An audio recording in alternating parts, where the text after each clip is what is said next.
Philippines wrestler. Wow, he could have been out of the Pacific Islands somewhere, couldn't he?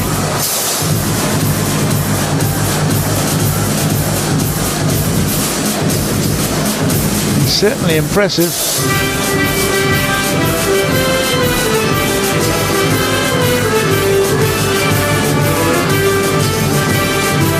So everyone with great ambition. It's a marvelous thing about a sports festival.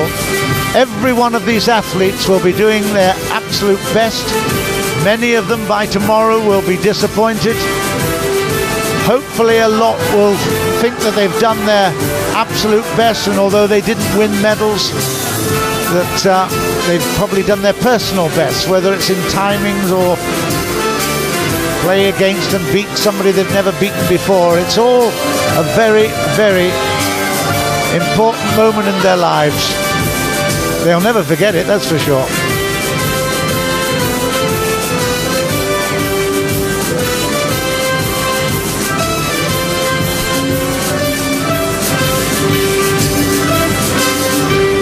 I mentioned Joe Schooling earlier.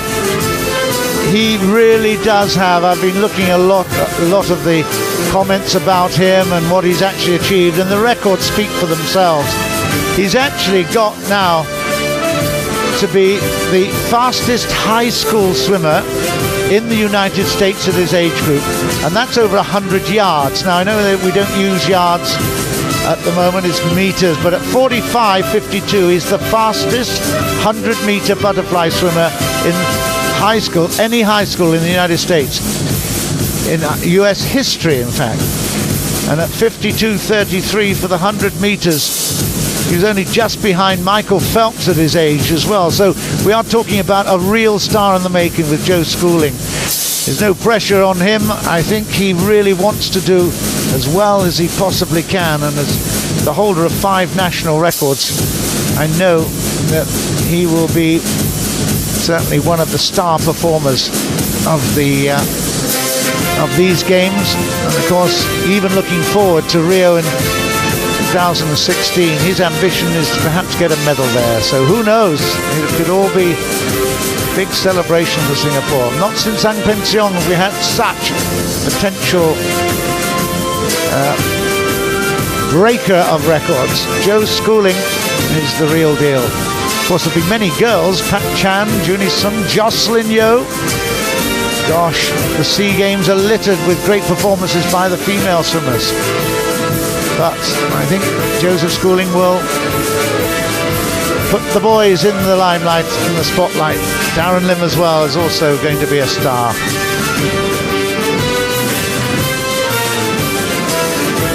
In case you haven't heard, the water polo team for Singapore have done it again. They beat Myanmar 21-13 in the final match, although they'd already been top of their group because they won the first 3 matches they played. So 25 straight SEA Games gold medals for Singapore water polo team. Let's hope we can talk about more celebrations later. Let's get on now with more of the celebrations here in Naypyidaw. Ladies and gentlemen, may I invite the Masters of Ceremony for the remaining programs. Please give a warm welcome to the Masters of Ceremony, Ma Aim Yet and Ma Aim Pu Pu Ao. Ma Aim Yet and Ma Aint Pu Pu Ao. I'm going to have to get used to these pronunciations, but it's nice to hear how they should be pronounced in the stadium. Very difficult. You see the projection screen in the background.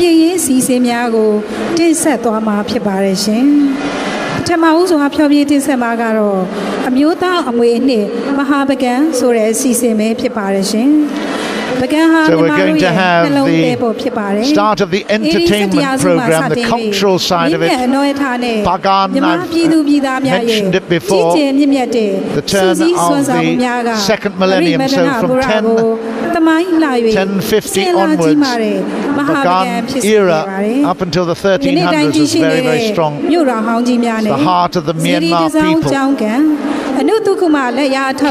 Anawrahta was the founder of the first Myanmar nation, built in 1044.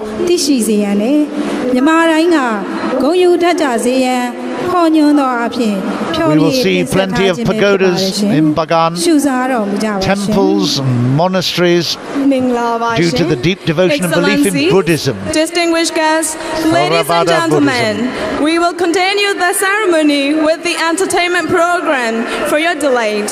We will now start our entertainment program entitled Amyoda Amui Nit Mahabagan. Bagan is the heart of all Myanmar people.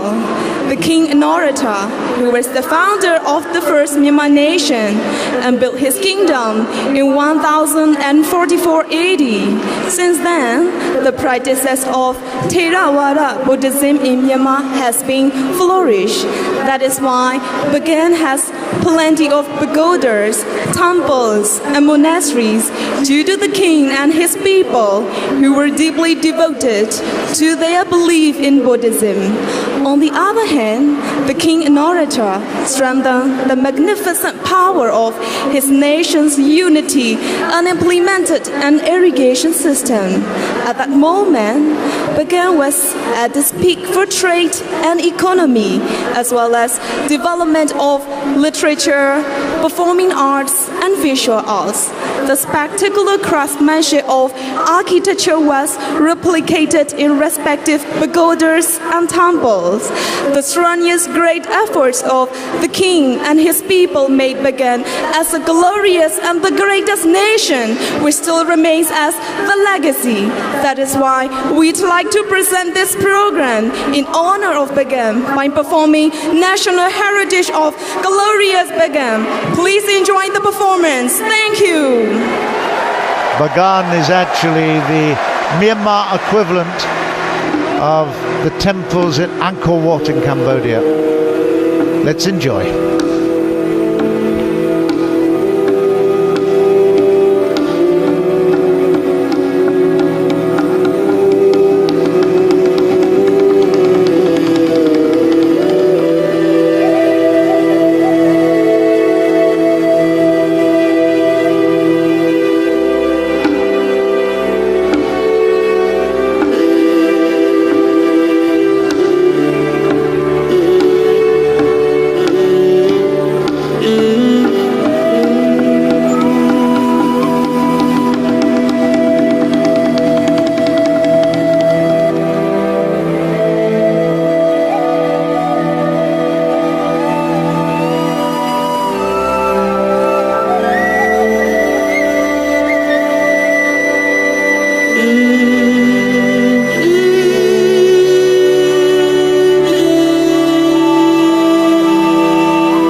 Nima nula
Go on now, go beyond it.